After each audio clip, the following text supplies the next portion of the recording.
Bienvenidos a Lo Simple No Vale. Hoy tengo el placer de contar con Emilio Larraz, entrenador de fútbol. ¿Qué tal estás? Hola Alberto, bien, buenas tardes. Bueno, buenas tardes. Vamos a repasar un poquito tu trayectoria y a comentarte alguna cosilla, a ver qué opinión tienes como entrenador. Y bueno, la primera pregunta es, ¿cuándo sentiste la pasión por ser entrenador? Bueno, yo creo que un poco como todos, ¿no? Empezamos jugando en el colegio, de ahí saltamos a las categorías inferiores del Real Zaragoza y luego ya cuando terminé la etapa juvenil, que empecé a jugar que jugué ya en categorías regionales, comencé a entrenar fútbol base y ahí es cuando el último año ya que jugué casi me apetecía más ir a entrenar como entrenador que como jugador, ¿no? Perdí un poco la ilusión como futbolista muy pronto porque de la ilusión que tenías de jugar al fútbol y de haber estado pues, en el Zaragoza, ¿no? De pequeño que parece que vas a hacerlo bien, pues luego te ves que te vas quedando en categorías regionales que no... Y perdí un poco esa ilusión y sin embargo con los niños me despertó un poco ese punto que desconocía un poco me apasionó más ese tema de ser entrenador y a pocos años de estar en fútbol base pues ya empecé con los cursos de entrenador y ya me enganché a esto y creo que fue una decisión acertada porque creo que he hecho y estoy haciendo más carrera como entrenador que como futbolista. ¿Cuál fue tu primer equipo senior entrenándolo? Pues comencé en tercera división en el Illueca, un equipo de la tercera Sí. aragonesa. Esa fue mi primera oportunidad en tercera división. Y bueno, fue un año realmente muy bonito en el que hicimos una gran temporada con un equipo muy joven. Yo venía de la división de honor juvenil, de entrenar el Oliver, otro equipo de Zaragoza, y había estado antes en el Estadio Casablanca. Y entonces, de la etapa juvenil, pues introduje en ese equipo de tercera división muchos chicos salidos del juvenil, de juveniles, un equipo muy joven pero que fuimos de menos a más, hicimos una gran temporada y eso me sirvió para el año siguiente ya firmar por el Endesa de Andorra, que era uno de los equipos importantes de allí de Aragón y conseguir mi primer título de liga como de campeón de tercera división. Sí, luego has tenido diferentes etapas en varios equipos.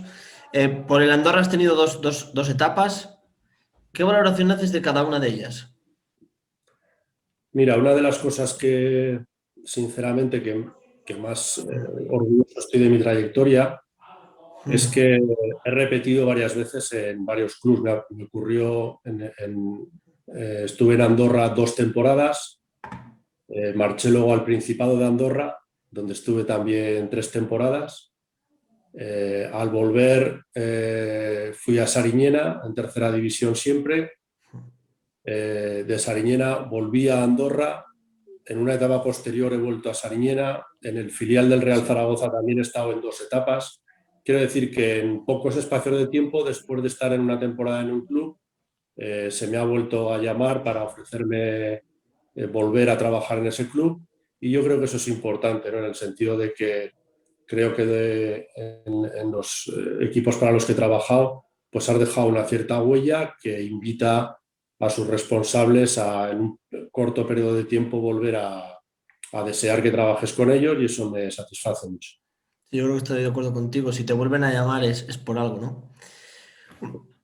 Sin duda, más allá de resultados deportivos, ¿no? Que se pueden siempre conseguir o no, si te vuelven a llamar es porque vieron, sobre todo yo creo que es una de mis características, ¿no? Implicación con los clubes con los que te contratan, sentido de la profesionalidad, pasión, que es lo que trato de transmitir todos los días, ¿no? Esa pasión que tienes por el deporte y por tu profesión, transmitirla al grupo.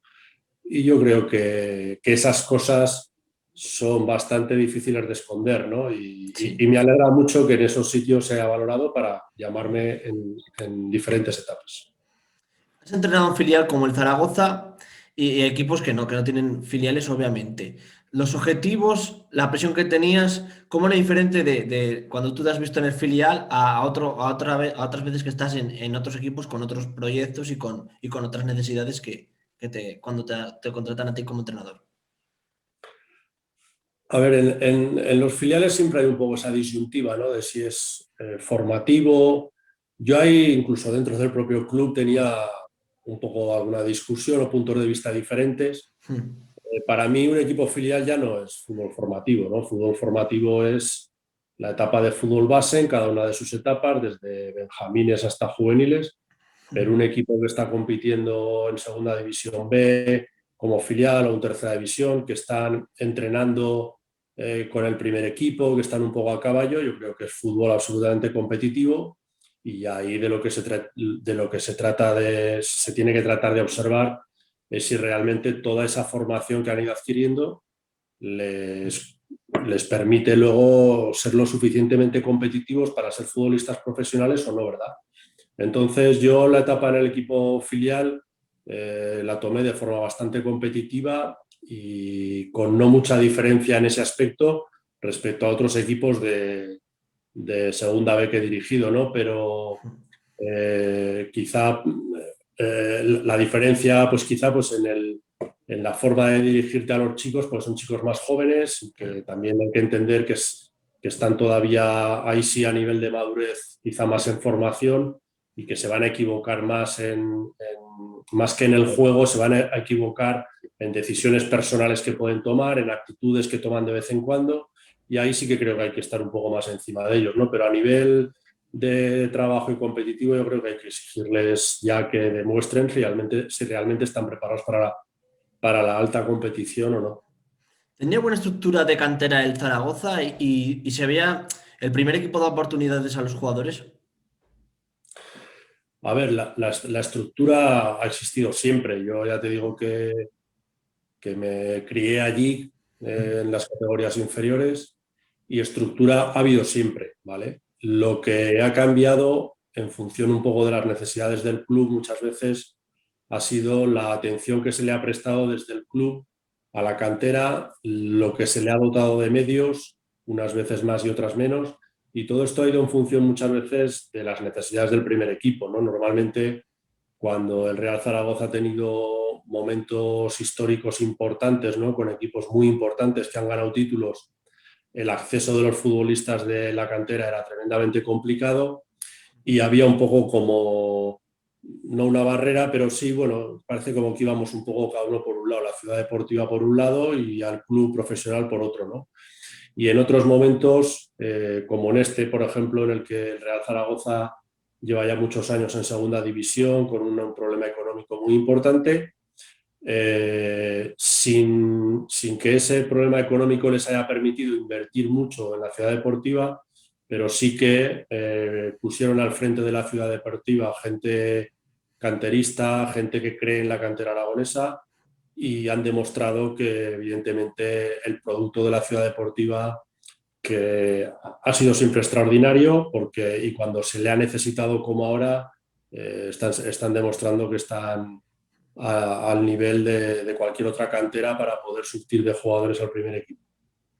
Y luego, una vez que has comentado varias etapas en diferentes equipos, una en la que tienes un proyecto más largo es el Ebro. Muy importante que te den poder tener esta continuidad y que puedas tener largo periodo de tiempo para poder construir un equipo con, a tu idea de juego que quieres ver. No que en un año cojan y venga, ahora, ya si Eso, te he visto, pues. a ver, yo soy un entrenador que cree absolutamente en eso, cree absolutamente en proyectos, cree absolutamente en que todo requiere un tiempo y de hecho creo que otra de las características de mi trayectoria es que he permanecido muchos años para lo que es el fútbol en muchos equipos, ¿no? Sí, En el Club Deportivo Ebro lo último fueron 3 temporadas, pero ya estuve anteriormente en Teruel 3 temporadas también. sí. Estuve en Andorra 4 temporadas en 2 etapas, en Sariñena 4 temporadas en 2 etapas, ahora en el Racing de Ferrol era mi tercera temporada también. Entonces creo en ello y luego creo que como entrenador necesito también, porque luego incluso en las temporadas no suelo ser un entrenador de arrancar brillantemente y de ahí hasta el final o que luego se te pueda caer el equipo, sino todo lo contrario. Normalmente mis comienzos eh, son más normales, digamos, pero normalmente a lo largo de mi trayectoria los finales de campaña se han conseguido prácticamente siempre los objetivos que había marcado el club. Recientemente has estado en el Racing Ferrol y se está viendo que es una liga o un subgrupo muy complicado, poco tiempo también, o sea, son muy pocos partidos. Se está teniendo, en mi opinión, esta es una opinión mía personal, se está teniendo poca paciencia con los entrenadores, estando en una situación muy complicada y se esperan resultados enseguida. ¿Cómo ha sido esto último tuyo un poco? No solo tú, muchos más compañeros tuyos también. ¿Cómo es esto que se tenga tan poca paciencia en un momento tan difícil? A ver, yo creo que ha sido todo fruto de esta maldita pandemia que nos ha cambiado la vida un poco a todos, ¿no? Eso fue lo que provocó una búsqueda de un formato distinto, de una reestructuración de las categorías, que yo creo que un poco de forma desinformada o de forma un poco caliente los clubes aceptaron o se metieron en esa vorágine.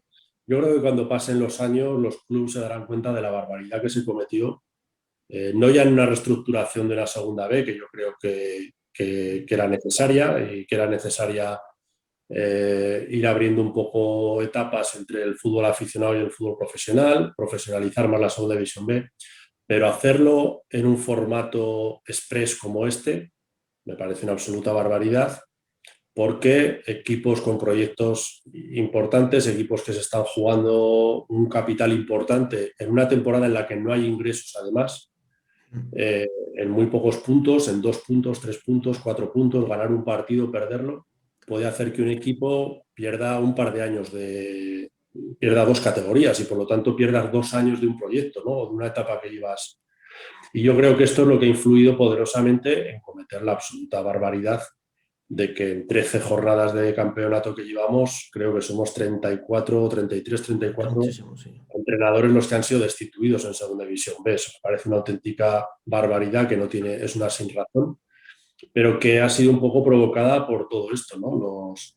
Eh, la Segunda División B tradicionalmente a 38 partidos son categorías tremendamente igualadas que entre el quinto equipo, que es el primero que queda fuera de playoff, y el primero que se libra del playout, no suele haber más de 5 o 6 puntos, o sea, un par de partidos de 38. Entonces, en un campeonato de 18 partidos, estas diferencias ya se reducen a 2, 3 puntos, 1 punto, y eso es lo que te va a llevar a poder competir por estar en una categoría o en una o dos por debajo, ¿no?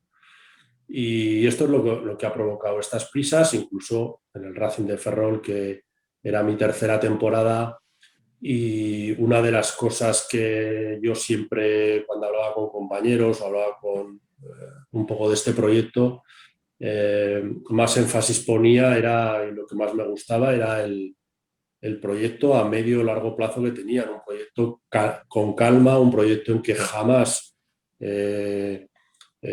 atropellaron, digamos, a los profesionales en nuestro trabajo, ¿no? Siempre respetaban el trabajo, siempre se hacían los balances al final de temporada, los baches que siempre hay en 10 meses de temporada se superaban buscando entre todos soluciones y no buscando culpables, ¿no?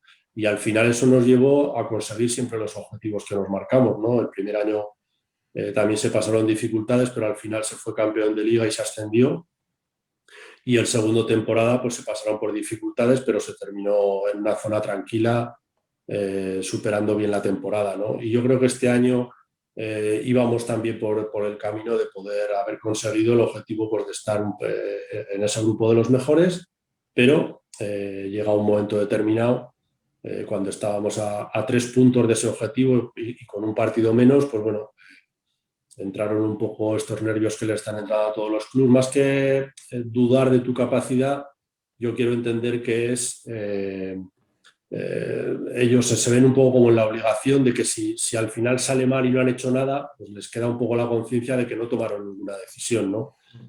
pero yo creo que es una equivocación rara vez. Hay veces que los equipos realmente adquieren unos caminos descendentes, unas trayectorias que ves que esos equipos se están yendo, o hay una desconexión importante en el vestuario o algún problema serio que a veces, pues bueno, hay que reconocer que sí, que un cambio de entrenador pues favorece el que los equipos retomen un poco los caminos, ¿no? Pero este año se está demostrando en 33 destituciones que las soluciones no van por ahí, porque aparte el margen de tiempo que tiene el siguiente compañero en darle un poco de identidad a ese equipo es muy pequeño. Sí, se está viendo además que en este subgrupo, por ejemplo, proyectos que llevan varios años como el Compostela y el Zamora están arriba. Sí, porque eh, primero se ha dado continuidad a unos trabajos. Y luego, por otro lado, son equipos que han entrado en esta categoría sin ninguna presión, digamos, ¿no? Ellos entraron Sí. a esta categoría un poco con ese objetivo, pues bueno, de no volver a descender, de mantener la categoría, de ir partido a partido a ver qué pasaba. Y yo creo que en todos los grupos se está viendo que proyectos importantes, en el nuestro, pues quizá de inicio los proyectos más importantes eran Deportivo de La Coruña, Racing de Ferrol, Pontevedra, Salamanca, y todos ellos están pasando por dificultades, ¿no? Porque en tan pocas jornadas y en tan poco margen de puntos, es lo que te digo, la presión ya no es conseguir un ascenso o no conseguirlo. La presión es que uno de estos equipos pueda verse en cuarta o quinta categoría a final de temporada, por un margen de 3 puntos. Entonces, esto yo creo que es la dificultad mayor y el error que, para mí, la barbaridad que se cometió en hacer este formato, pero bueno, cuando empezamos todos sabíamos lo que había y al final las reglas son para todos. Sí, volviendo un poquito a tu etapa, estos 2 años anteriores del Racing Ferrol, el primer año el ascenso y el segundo el mantenerte con cierta, como has dicho tú, con cierta calma en la tabla, fueron muy buenas temporadas y para ti un buen trabajo realizado. Sí, entendemos que sí, todos, ¿eh? Yo creo que desde el club también se entiende esto y ha sido una relación excelente durante todos estos años con todos los miembros del club. Se llegó en un momento delicado porque cuando un club importante con una historia detrás cae a una categoría que no le corresponde por historia, normalmente eso genera en todo el entorno del club un malestar, unas decepciones, una negatividad que cuesta sacarla, ¿no? Pero bueno, nos costó un poco también, como siempre al principio, arrancar, pero ya, bueno, se fue poco a poco enderezando el equipo. Ya en invierno fuimos campeones de invierno, terminamos siendo campeones de liga y luego tuvimos una eliminatoria muy complicada con el Jaén, que era otro equipo grande, ¿no? Que quizá en aquel momento, pues junto a nosotros también los más grandes que había ese año en tercera división, pues fuimos capaces de ascender y bueno, luego al año siguiente en segunda división B se le dio continuidad a estos jugadores, porque aparte la mayoría de ellos se hicieron contratos de 2 años, ¿no? Para tener un margen para conseguir entre todos juntos ese ascenso, ¿no? Porque siempre el primer año se puede fallar por lo que sea. Y prácticamente con ese mismo equipo pues se compitió en segunda división B. También hubo momentos de que las cosas fueron mejor o peor, pero siempre entre todos encontramos siempre soluciones y encontramos caminos que nos llevaron a terminar bien la temporada a falta de 10 partidos cuando se suspendió por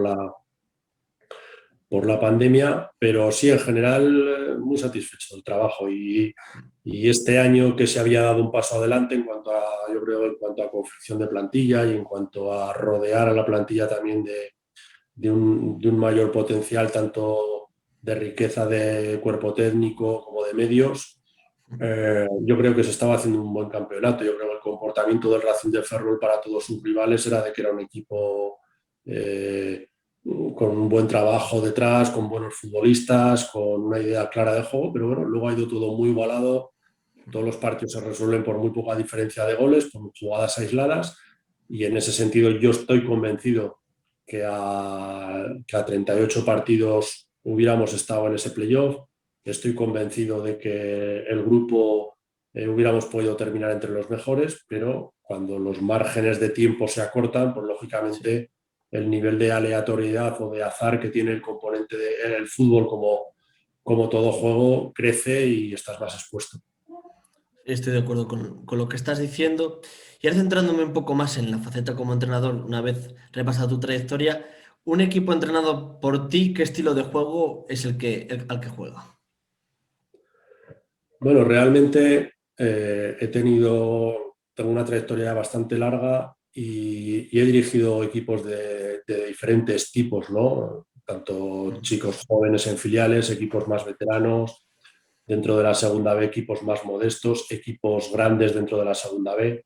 Entonces, yo creo que los entrenadores, yo soy de los que piensan que no tienes que ser fundamentalista de una determinada idea, sino que tienes que tratar de, allá donde vas a trabajar, adaptarte no solo a lo que tienes, sino también un poco a la idiosincrasia del club para el que trabajas, ¿no? Y para los objetivos que quieren. Yo creo que sí que hay algún punto en común, desde luego, en cuanto al aspecto del trabajo de entrenador. Yo creo que hay como tres aspectos en el trabajo de entrenador. Uno que es a nivel de metodología, otro que es a nivel técnico-táctico y otro que es a nivel un poco de liderazgo, ¿no? De cómo transmitir los mensajes o de eh, cómo llevar el tema pues, de la disciplina interna, en fin, ese tipo de trabajo, ¿no? Mm. Entonces yo creo que a nivel metodológico sí que cada entrenador tenemos un poco un método y vas viendo un Sí. poco de lo que se va, tratar de estar al día de lo que se va haciendo a nivel metodológico en cada momento, en cada etapa del fútbol. A nivel de liderazgo, yo creo que ahí sí, de personalidad y de mensajes, ahí sí que creo que cada entrenador es distinto. Y luego en el técnico táctico hay gente que siempre trabaja sobre una idea o sobre un estilo o sobre un sistema y yo en eso no creo, ¿no? Y ahí trato de adaptarme más. Resumiendo, te diría, yo si tuviera no sé si soy el más adecuado para decirlo, pero si tuviera que poner un denominador común a mis equipos, yo creo que en general son equipos con una buena organización y una Mm. buena mentalidad competitiva, una buena mentalidad ante el entrenamiento y ante la competición, ¿no? Yo creo que yo soy una persona que cree mucho en el entrenamiento, cree mucho en el trabajo y trato de transmitir esto, ¿no? Que el futbolista crea que el entrenamiento es la base de todo y que afronte cada día de entrenamiento con una buena mentalidad para esa mentalidad trasladarla luego a los partidos. A partir de ahí, tratar de dar una buena organización, un orden para que el futbolista pueda expresarse, ¿no? Yo creo que serían esas las características. Hay entrenadores que priorizan cuanto más ocasiones genera el equipo mejor y otros que se centran en más en defensivamente en no recibir goles. ¿Tú te etiquetarías en alguna de las dos o en ninguna de las dos? Y tú sobre esto ¿dónde te pondrías? A ver, yo creo que todo equipo necesita un equilibrio, ¿no? Hmm. En el fútbol, como en la sociedad actual, hay mucha mentira y hay mucho humo y hay mucho rollo y poca verdad, ¿no? Al final los equipos tienen que estar equilibrados. Nada sirve decir que a ti te gusta meter muchos goles si eres incapaz si eres muy vulnerable defensivamente, ¿no? Y de nada sirve decir que la clave es la portería cero si luego no tiras a puerta. Eso es. Entonces yo creo que hay que encontrar ese equilibrio. Lo que es cierto es que en las categorías que son igualadas, la segunda B, la segunda división, en estas categorías los equipos que están más arriba son aquellos que encajan menos. Eso es así. Sí. En categorías que hay más diferencias, primera división, incluso tercera, que hay más diferencias entre equipos más grandes y más pequeños, sí que normalmente el equipo que está arriba es el que tiene más capacidad para hacer goles, ¿no? Pero en segunda y segunda B podemos ver todos los grupos y hace muchos años y normalmente los equipos que están arriba son aquellos que encajan poco. Luego, evidentemente, si tienes más capacidad futbolística para hacer goles, tienes más capacidad para contratar buenos delanteros, pues harás más goles, ¿no? Pero un equipo que en segunda división B y en segunda división no tiene ese equilibrio, lo pasa mal por mucho nombre que tenga. Y de hecho vemos todos los años equipos importantes y proyectos importantes que lo pasan muy mal en esta categoría porque yo creo que desprecian un poco la categoría, desprecian un poco a los rivales y van un poco a jugar como si no hubiera rival y esto les pasa factura. ¿Cómo es tu comunicación con los jugadores? A ver, yo creo que muy exhaustiva. O sea, a mí me gusta hablar mucho con los jugadores, hablar cada día con los jugadores a nivel colectivo, ¿no? A mí me gusta cada día que el fútbol, que el bloque, que el colectivo sepa para qué nos hemos juntado hoy, cuál es el objetivo del entrenamiento, cuál es el objetivo de la semana, hacia dónde vamos, qué tenemos que mejorar, qué tenemos que reforzar, qué hacemos bien, qué tenemos que corregir. Todo esto. Me gusta que el futbolista no sea obediente, o sea, no me gusta ese futbolista que podría entrenar con los cascos de música puestos, ¿no? Que viene, hace Sí. lo que se dice, se va y luego le preguntas qué han hecho y no sabe y no lo sabe, ¿no? Me gusta que haya un compromiso de saber en qué estamos trabajando, para qué estamos trabajando y por eso creo que en el diálogo colectivo soy muy exhaustivo. En el diálogo individual me gusta ser alguien que tiene siempre la puerta abierta de su vestuario y hasta de mi casa para todos ellos, pero a veces creo, quizá pico de esto, no sé si es bueno o es malo, ¿no? Pero sí que quizá individualmente muchas veces no, sí que le dedico tiempo, pero le dedico más tiempo, digamos, al colectivo. ¿Por qué? Pues porque hay veces que yo creo que a veces esas charlas individuales muchas veces son un poco como para quedar bien tú, como para, ¿no? Como para justificarte ante el futbolista que no juega o ante el... Yo creo que bastante tienen ellos con que si encima que no me pone viene a darme la murga, ¿no? Pues entonces yo creo que... Y luego hay otro punto y es que yo creo que los futbolistas hoy en día están perdiendo sentido de la responsabilidad, de su responsabilidad dentro de lo que es un equipo de fútbol. Aquí parece que los futbolistas hacen lo que les dicen los entrenadores y que los futbolistas y que el entrenador está con el stick en el banquillo moviendo a los futbolistas. Y yo creo que a mí me gusta generar un poco un ambiente de que cada uno tiene su función y la función del entrenador entiendo que es generar un orden, con su cuerpo técnico establecer unos objetivos, elegir unas tareas para cumplir esos objetivos, realizar tareas para reforzar cosas que hacen bien, crear tareas para corregir cosas que no se hacen bien, encontrar caminos para que el futbolista lo vea, pero al final son los futbolistas los que tienen que desarrollarlo, los que tienen que entenderlo y los que tienen que implicarse en desarrollarlo en el campo, porque en el campo rara vez verás un entrenador meter un gol o salvar un gol, ¿no? Y creo que Sí. se está perdiendo mucho sentido de la responsabilidad. Cada vez más, cada vez que se pierde un partido es siempre por el entrenador o por el árbitro, pues, en algún caso, ¿no? Pero nunca a los futbolistas. Prácticamente después de los partidos tú lees las crónicas de los partidos y los comentarios que salen de ese partido y hay muy poco comentario sobre la actuación de los futbolistas, que es en realidad el fútbol, que es en realidad lo importante del fútbol, ¿no? Entonces creo que estamos perdiendo un poco esta perspectiva y por eso te decía el tema de las charlas individuales, que también trato de provocar que sea el propio futbolista el que asuma su propio protagonismo y su propio rol dentro del colectivo en el que tiene, ¿no? Él forma parte de un colectivo, se ha creado como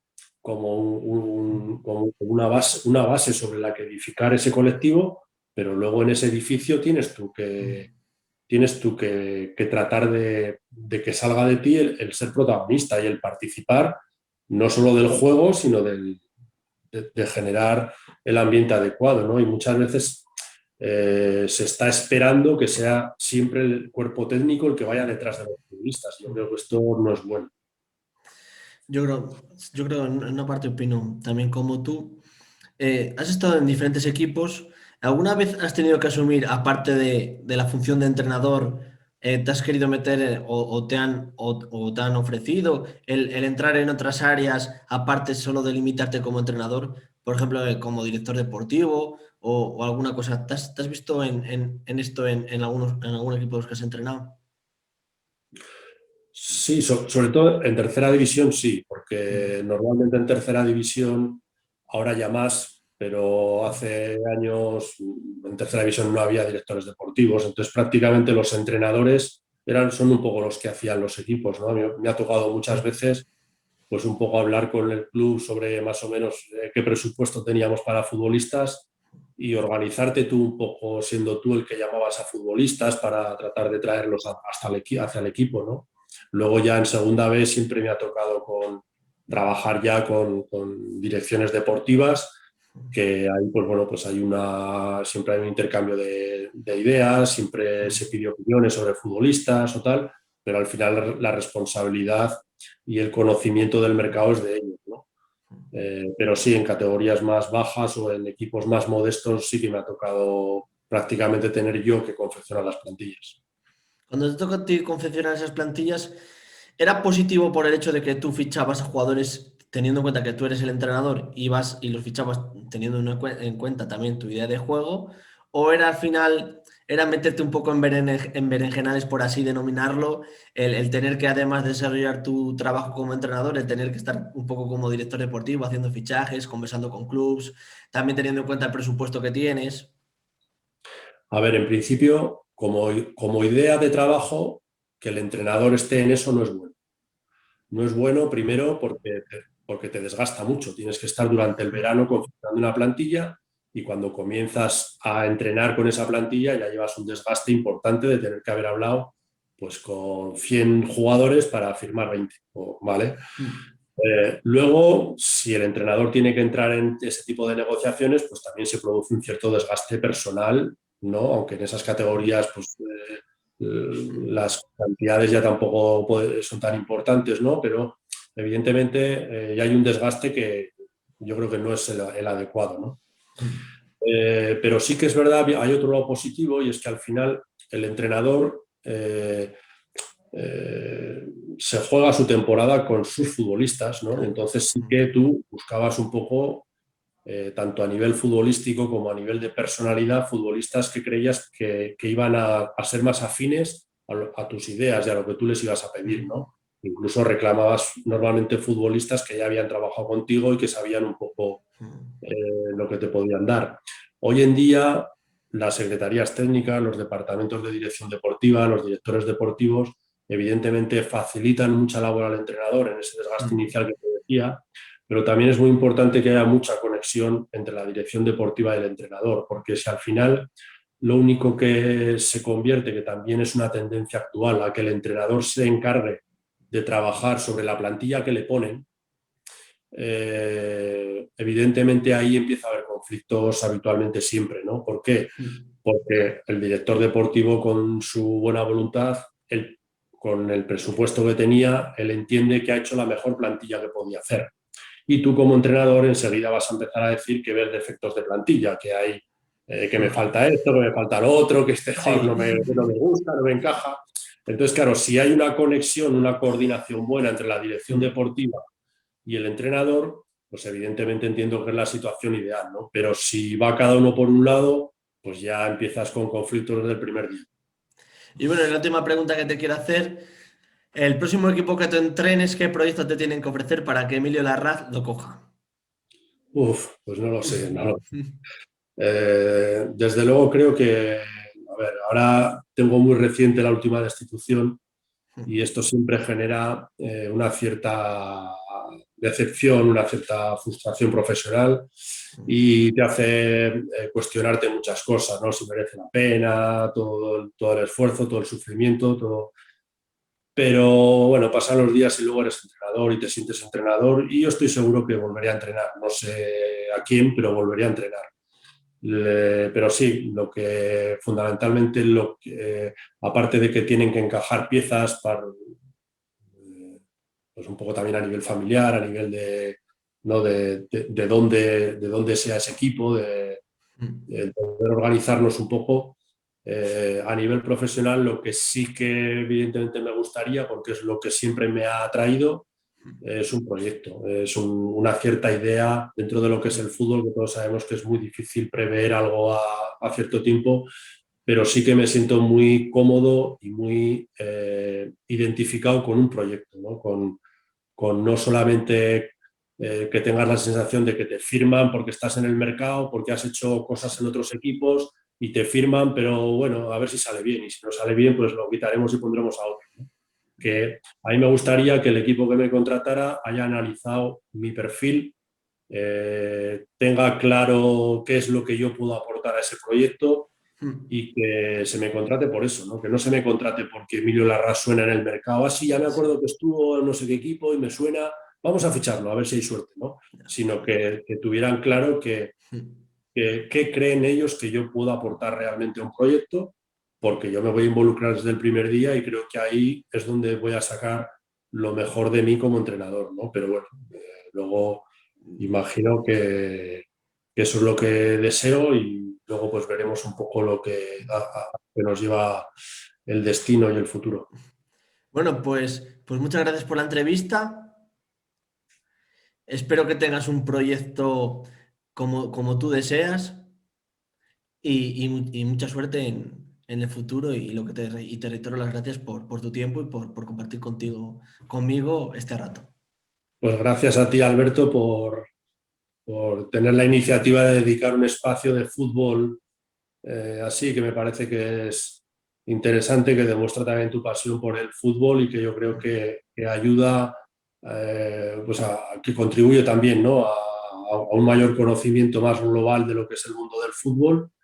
Y gracias por en ese espacio haberte acordado de mí, ¿no? Haber pensado en mí, o sea que muchas gracias y hasta que quieras ha sido un placer.